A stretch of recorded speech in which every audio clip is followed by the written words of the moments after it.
very long overdue episode of All Things Moon, Lunar Wisdom for Everyday Life with myself, Kelly Jones. So this is take 3 today. I am having internet trouble, so fingers crossed this one will keep going.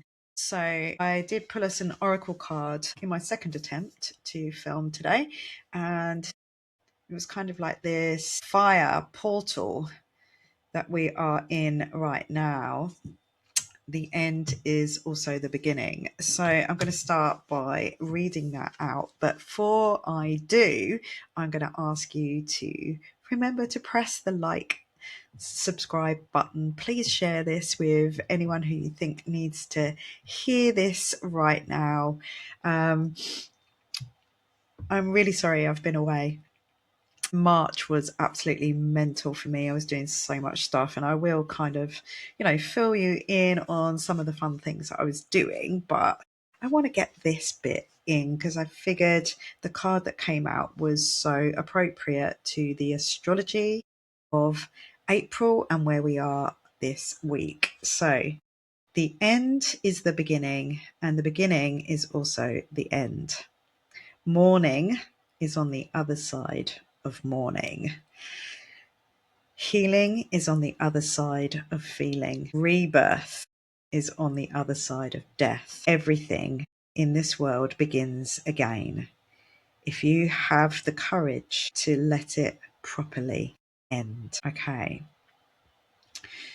So I feel like that really is what's happening right now. So we've had the Pisces end of things, and all we really have left in Pisces now is the North Node and Mercury. So Mercury is going to be moving into Aries on the 14th, and we have just had Mars move in on the 9th. And I don't know if anyone out there is feeling it, but I certainly felt it. I know it was Thursday evening here, so it was I think it was 8:36 p.m.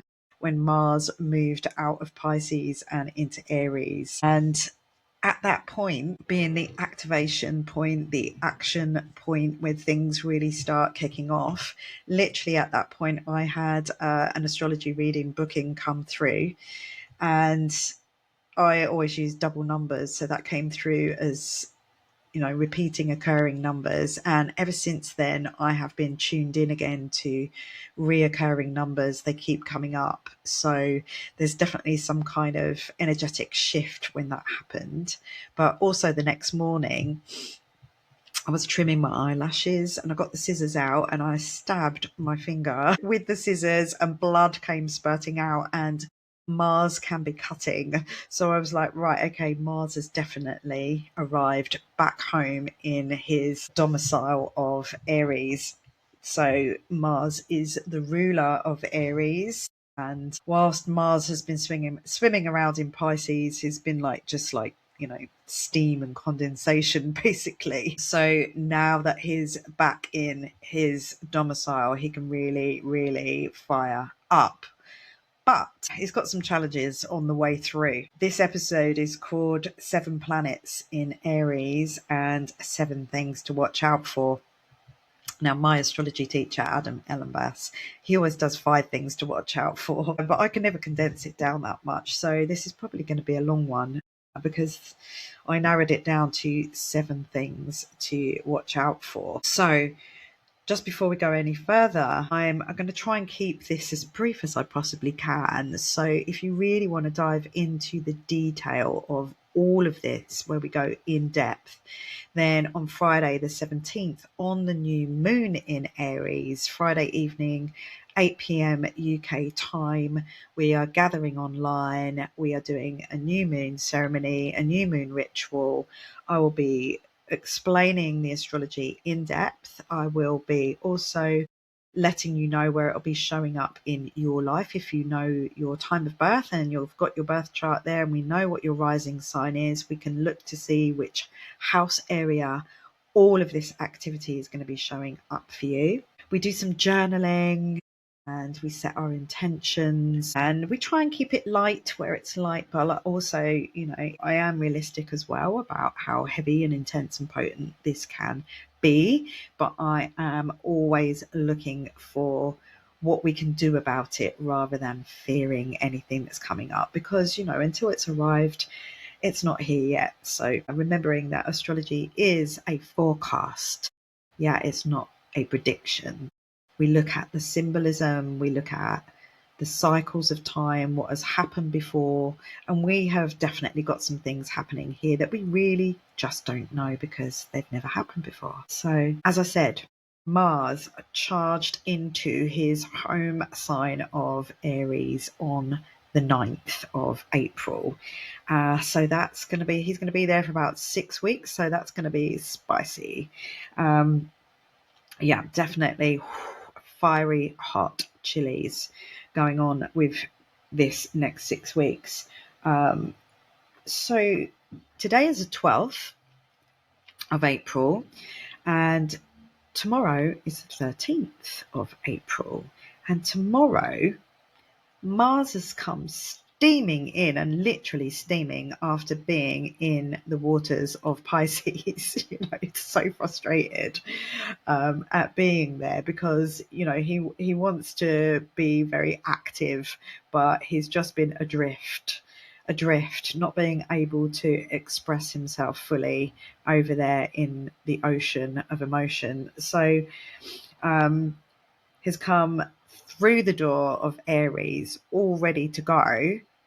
But as soon as he arrives, what he comes across is like this fog. And the first planet that he comes across is Neptune. Neptune's there with his like reefer, smoke coming out. He's like, hey man, do you want to drag on this? Mars is like, no, I just want to get going. I don't need anything that's going to slow me down. I've been slow enough. But, the mental fog continues just for a little while, because literally Neptune is the first planet that he's going to come into conjunction with. So that Pisces sort of foggy illusion, self-delusion, self-deception energy is really there, because Aries is all about, that I am the self, and Neptune can create this illusion, this mask. We don't know what's true, what's not true. So it can be quite frustrating for Mars here. Even though he's arrived at home, he wasn't expecting guests, but there are quite a few, let's just say that. I saw this quote in my research for this podcast. It's a guy called Vladimir Lenin. He was a Russian revolutionary, politician and a political theorist. But this quote was from him: there are decades when nothing happens, and there are weeks when decades happen. And this is one of those weeks for sure. So there's going to be, this month has got a lot for us to hold, for sure. We've not only got all this heat and activity in the sign of Aries, but we've also got Venus over in Taurus. We've got Gemini at the last, Uranus, at the last degree of Taurus. So at that anoretic crisis point, just getting ready for the end of the month, when Uranus is finally going to make its full-time move into the sign of Gemini. So we've got its last moments of what it is wrapping up in the sign of Taurus. So that's quite weighty, as we are sort of like, imminently moving into this kind of Aquarian, Uranian type era of air. We're already in an age of air, but then we've also got all this fire going on as well right now. And come the end of June, we'll also have Jupiter moving into the sign of Leo, just to ramp up that fire energy as well. So we're going to have Pluto in Aquarius, Uranus in Gemini, air, and then we've still got all this activity in Aries, fire, and then Jupiter in Leo, fire. So it's very much, let's tap into the earth energy that we've got right now at these last few degrees, or last moments of Uranus being in Taurus and Venus being in her domicile, in her palace of Taurus. as well. So we really want to tap into that grounded energy because it's about all we've got right now. So a spicy 6 weeks, Mars into Aries. I've written down here anger management, assertiveness over aggression. That's really where we want to head, because this can, yes, there's so much fear mongering out there about war. We've already got war going on. We know that that is happening. We've got some likelihood, some forecasts, chances of things being, more angry out there, but we can tap into it for ourselves personally to use it as assertiveness, to use it for action, to use it for clarity. Once we've got past Neptune, anyway. If Mars was a man, then he would quite rightly feel frustrated after spending nearly 5 weeks having his flames fizzled out in the watery and vague Pisces. And I see this like it's been in a pressure cooker, and coming home to its domicile of Aries, it can release that pressure. So this has been something that's building up. It's not something that's just going to happen because Mars is in Aries. This build up of stuff that's happening personally, collectively, in here, out in the world. But it is down to us how we respond, and every single one of us in the world, including the bad guys, have all got a birth chart. So our individual birth charts are going to make a difference to how everything turns out. We don't just look at one country, one world out there with one result. That is not it. There are over 8 billion different versions going on. So remember that Aries is very much about who am I? I am the self. Think about how many selves there are. So this really is a call for our individuality. Yep. That Uranus moving into Gemini, Pluto in Aquarius, it's very much about the individuality of us all, our uniqueness. So as I said, the first meeting that Mars is having here as he steps into Aries, the first planet, number one, and we've got like 7 planets by the 17th on that new moon on Friday. It's going to be 7 planets in the sign of Aries. But this first meeting is with illusionary fantasist Neptune. So that flame could well be dissolved into just like a fizz, more like a sparkler than a rocket, So it's going to be frustrating again if there's something that you've been trying to express and this Neptune energy is making it difficult to express yet again, then watch out for the 20th, because after this new moon, so on the new moon, you can sit with what it is that you need to be expressing, set your intentions, and then by the 20th, Mercury is going to be in a lineup with Mars and Saturn, and for sure, you're going to be able to say what you need to say very clearly. We've got this Mars Neptune conjunction, which to me it's a bit like Mars in Cancer. It's got that passive aggressive type of feel to it, trying to be angry but not really saying what you mean to say. This energy could be very self-deceptive. Addictions, strange desires. It's a little perverse, this kind of energy. Your body is going to be more susceptible tomorrow to anything that is poisonous to the body, like drugs, alcohol, medications, infections. So, just have a cleansing day tomorrow if you can. Have some hot water with lemon and ginger in the morning. The dandelions are around, so go pick some dandelions, make some dandelion tea, help to detoxify your liver, anything like that. Also, Mars versus Neptune, that looks like to me action versus like a spiritual longing.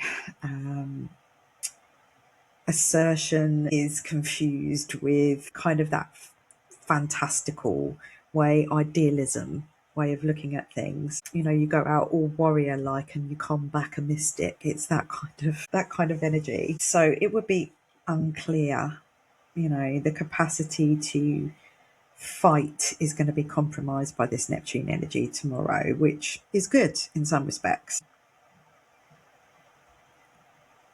What it's making me think of, you know, it's like angry art. Yep.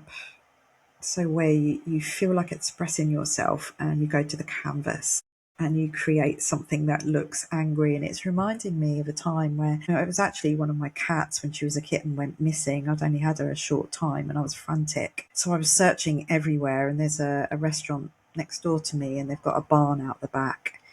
And there was a guy that was working there as a chef at the time, and I know that he was from Syria, and he was really traumatized, and he was trying to get his family over here because they were all in trouble. And to help raise some funds, we had an evening there of auctioning his artwork. But previous to that happening, I'd never seen his art, and I went into the barn looking for my missing cat, and I came across his artwork, and it just absolutely blew me away as I walked into this room of the suppressed stuff inside this person who was experiencing the war that was going on over in Syria and then came here and couldn't do anything about it. So he wanted to do something about it. He wanted to take action and couldn't. So it came out on the canvas. It was absolutely astonishing. It was huge as well. And it was very, very dark and very, you know, really from like the depth of his soul that came out. So this is what that energy tomorrow kind of makes me think about, that type of art. So think they are things to watch for. So something to avoid tomorrow is, if you really want to clear the air, maybe express yourself. Something that's a little bit more artistic, creative, spiritual tomorrow, and wait until Mercury arrives on the 14th to be able to express yourself a little bit more clearly. It's only one more day. But also Mars is very physical. So I would suggest, you know, release the tension from your body in a physical way, not in fighting, but to let off some steam by moving your body, you know, shaking it out. Maybe going for a walk is not going to be enough, but putting your bare feet on the ground, going for a run, anything that is physical for you, dance it out, shake it out. And feeling like shaking it out is a really good way to release it from the body. Doing something that really makes you sweat, something like that. Come to my Pilates reformer class in the morning, because we will definitely fire up your core and help you to release some stuff from your body. Mercury is coming in on the 14th. So that you can say goodbye to that sort of mental fog that we've had for so long now. Oh my goodness, you know, I've done so much in the month of March, but I have had trouble sitting here focusing on this side of things, of, you know, getting a podcast out, being clear on what it is that I want to do. I've had lots and lots of really creative, inspirational ideas.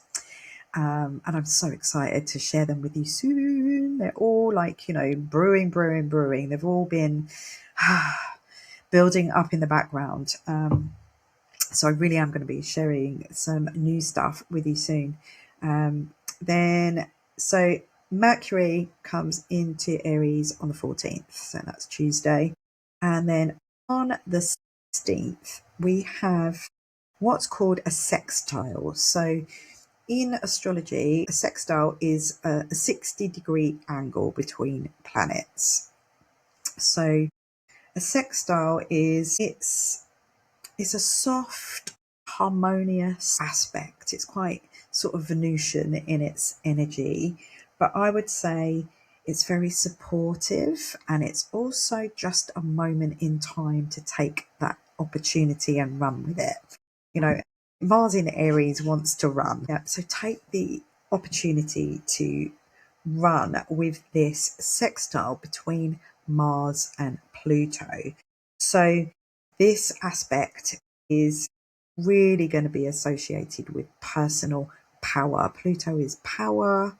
Mars in Aries is all about you.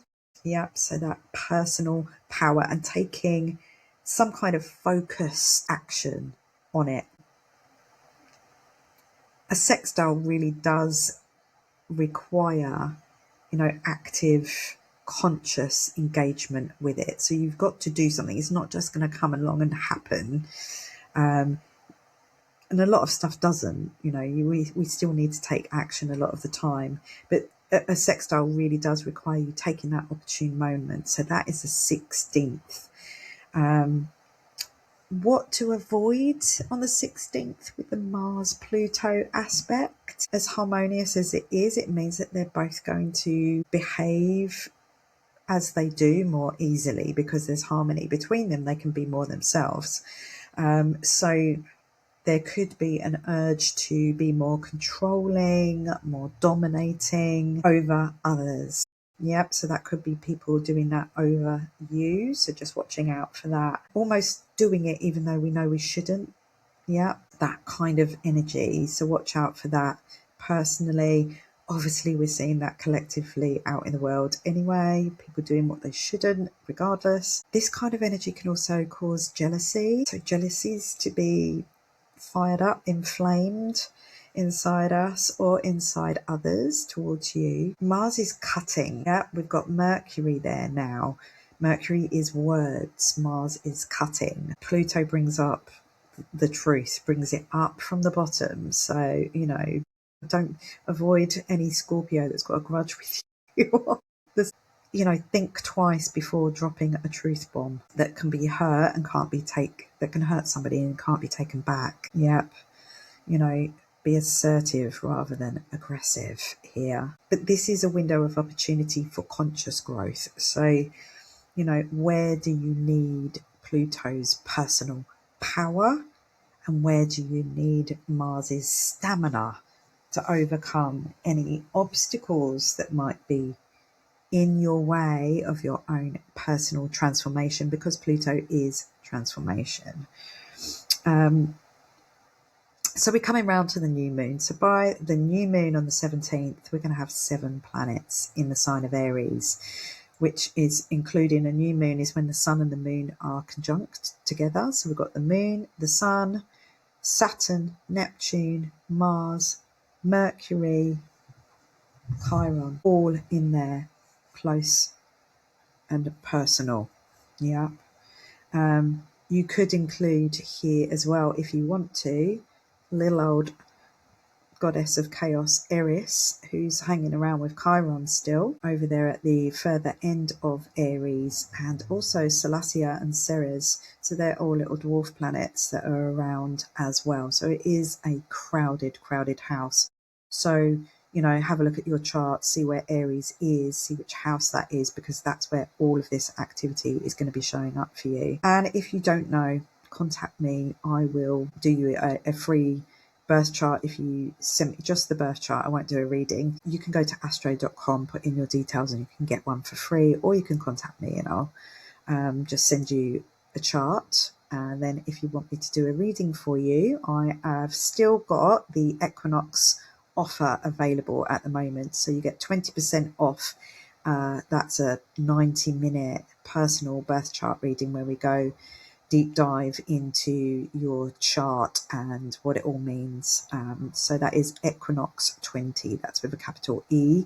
If you go to my website to my astrology readings, put that in at the checkout and that will give you 20% off a reading. So we're basically, I'm going to call this a war party. It is in full swing here. Pisces, bless anybody who's in Pisces, is finally able to focus on purpose, because the North Node, that node of destiny, where we are headed in life, where our soul's journey is headed towards, is the only one left in the Pisces sea. So this new moon is bringing one hell of a beginning after one hell of an ending in Pisces. That North Node is going to be there till the end of July. Once that moves out, it'll be moving into Aquarius, where all the eclipse actions are happening on the Aquarius Leo axis.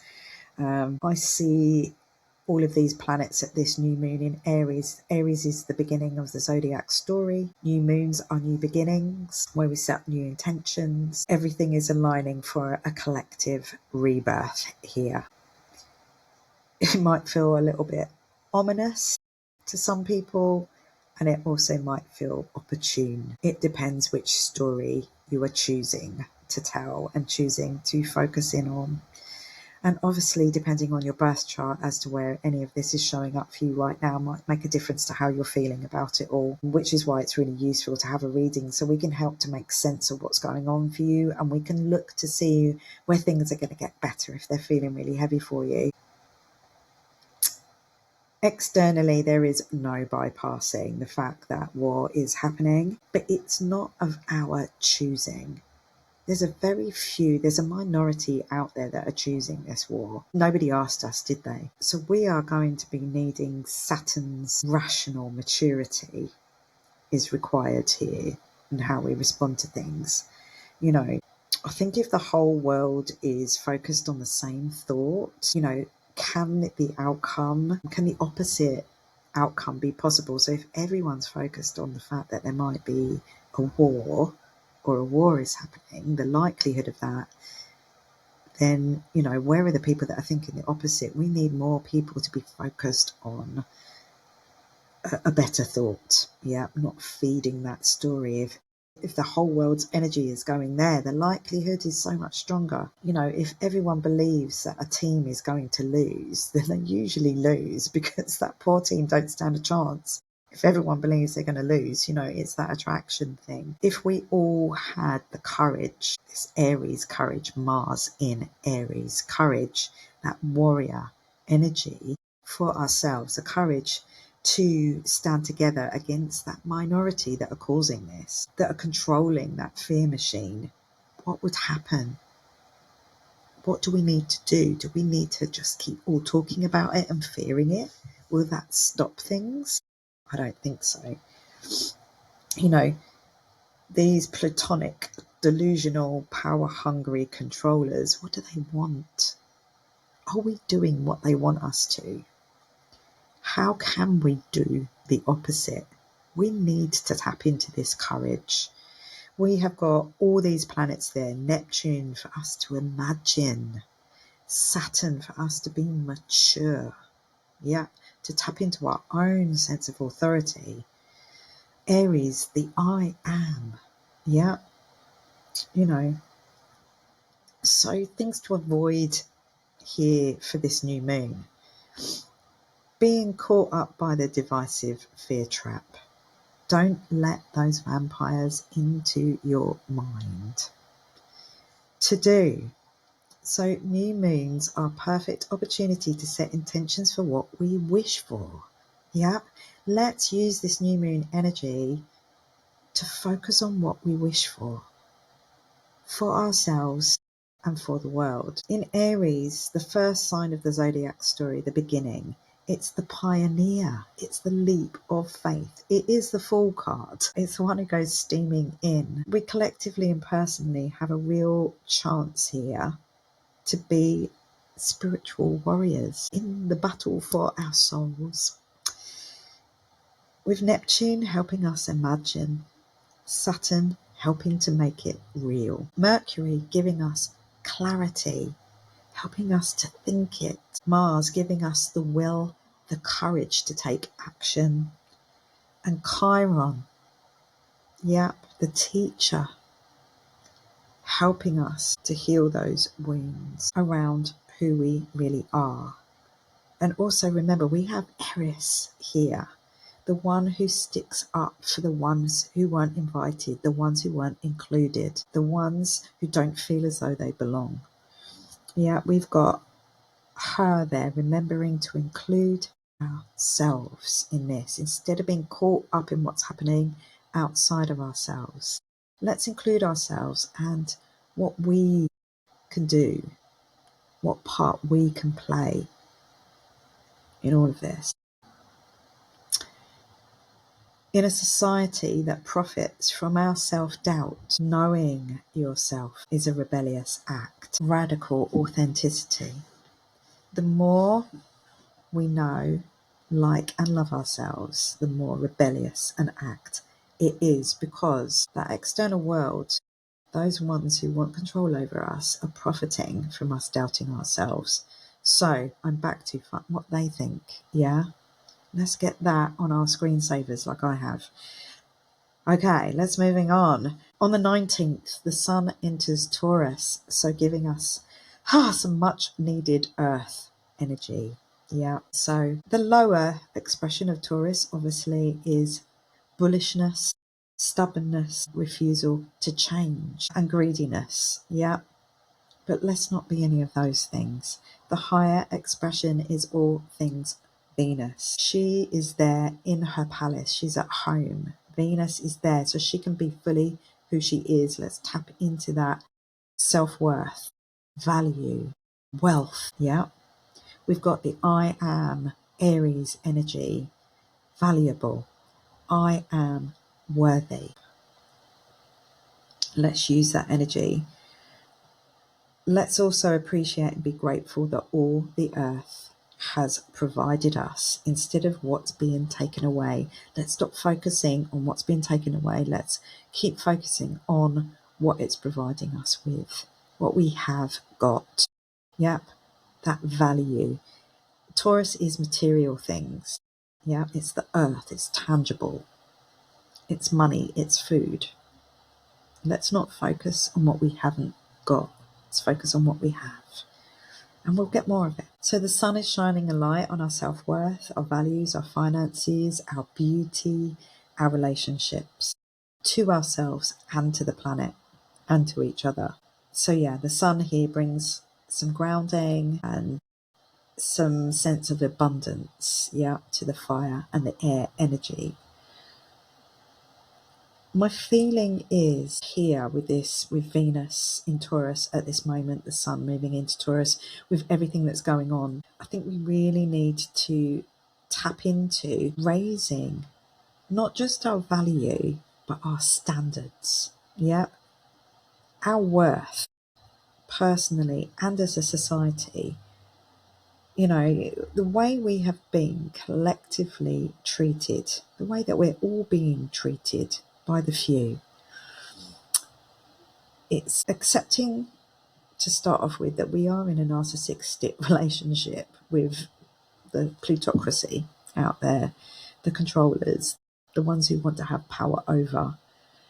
Yeah, it's a narcissistic relationship that we find ourselves in, particularly if we trusted in them. So it's got, why are you letting them do this to you, written all over it to me. So if if a friend told you she was in a relationship where she was being controlled by fear, all her money stolen through fraudulent lies, through fraud, gaslighted into thinking it was her fault, that she's the mad one, that she's not as important as that other person, having poison put into her food and her water. You get my drift here. This is us as a collective in a relationship. We would be advising our friend to do something about, to leave, to tap into her self-worth. We'd be telling her how worthy she is. Yep. So let's do that for each other. Let's, raise up an army of high value, high standard, high worth people together as a collective. I feel really strongly about this, as you can tell. So anyway, avoid stubbornly resisting change and staying put in an abusive relationship. Apologies for the dog going past barking. And use the energy of Venus and the sun to value your essence. Allow Chiron to heal your self-worth wounds, and journal your responses to this podcast. And we can journal together on Friday. the 17th on the new moon at 8 p.m. UK time. I'll put the links to join that into the show notes. So, final few things here. We've got a triple conjunction between Mercury, Mars, and Saturn on the 20th, just to lighten things up a bit. This is a really potent combination of planets. Bearing in mind, they've all been watered down recently in Pisces. Yep. So these guys, it's not their best look. So now they're in the sign of Aries together. We would already have been feeling this energy coming. So bearing in mind that Mercury rules communication, speech, writing, reasoning, commerce, trade. It's the media, it's the news, it's journalism. Mars rules energy, strength, assertion, self-assertion, action, courage, sexuality, anger, impulsiveness. It rules things like sports, competition, fire, violence, martial arts, weapons. And then we've got Saturn that rules discipline, responsibility, loyalty, honor, boundaries, hardship, blockages, delays, patience, wisdom, karma, lessons, tradition, authority. Yeah, bring those three together. What a soup. Yeah, that is some kind of fire burning there. So Mercury, Mars, and Saturn together can bring obstruction. Yep. Wariness. It can bring rebellion. I'm just going to drop down in my notes a little bit further. What it is ideal for is decisively acting on well thought out plans. Yep. It's not a good time to be waging war.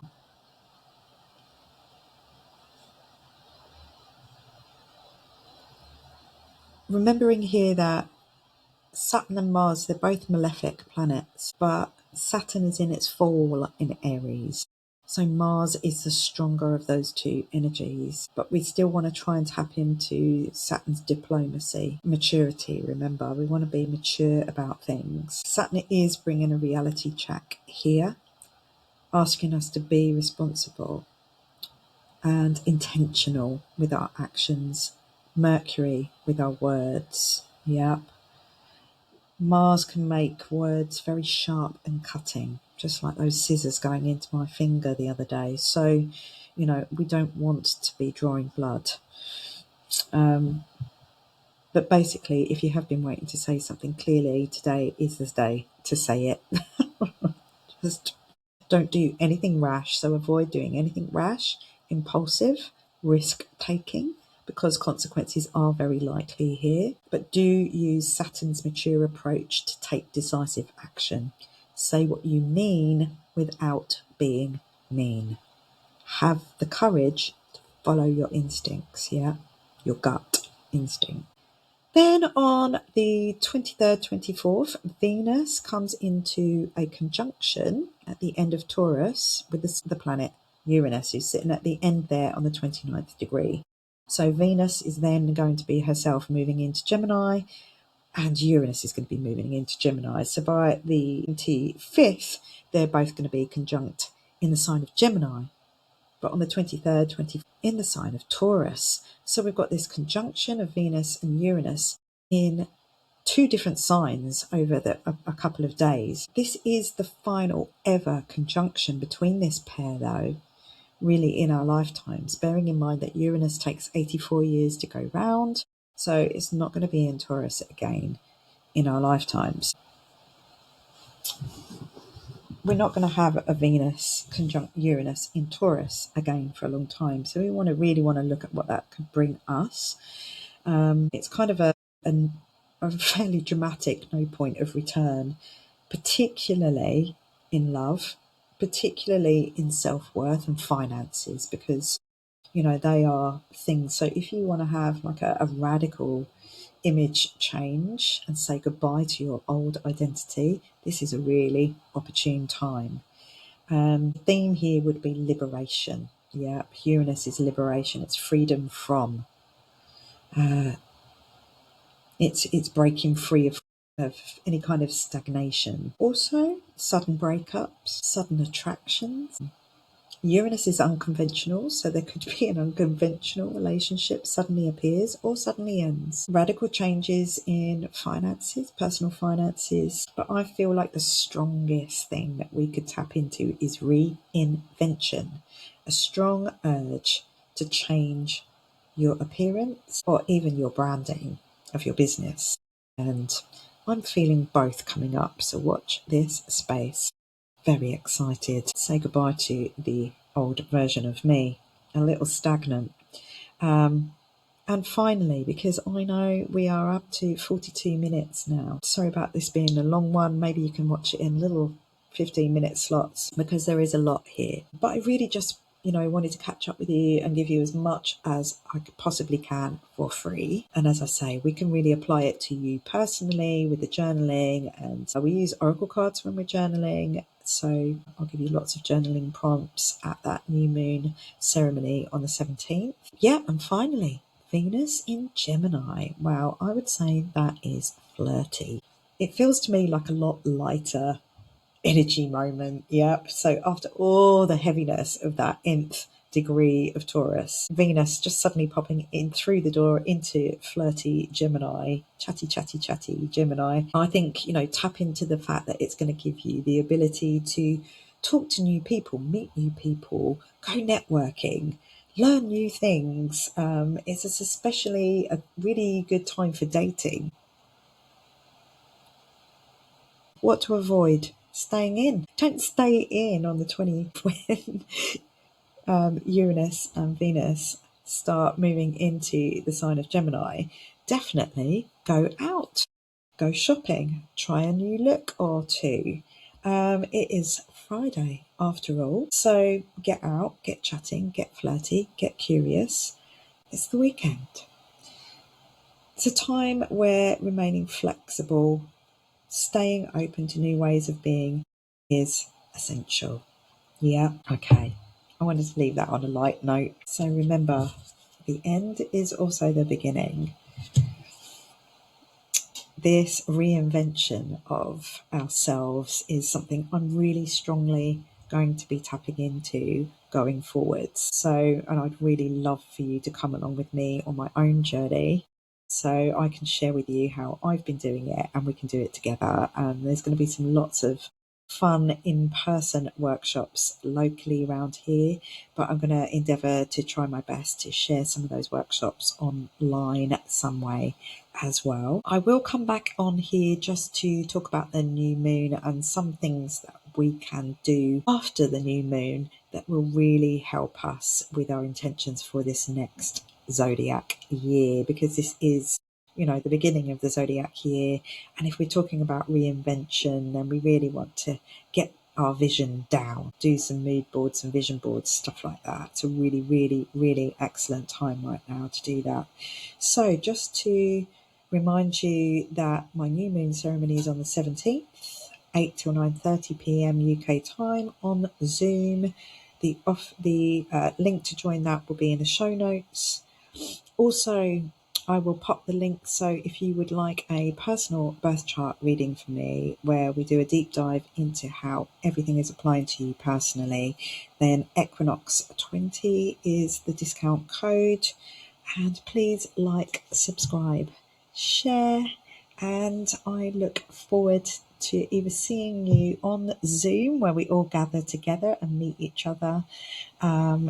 If not, I will see you next time when I will be talking about this Uranus in Gemini energy that we have got coming up at the end of the month. So, see you all soon. Moon blessings.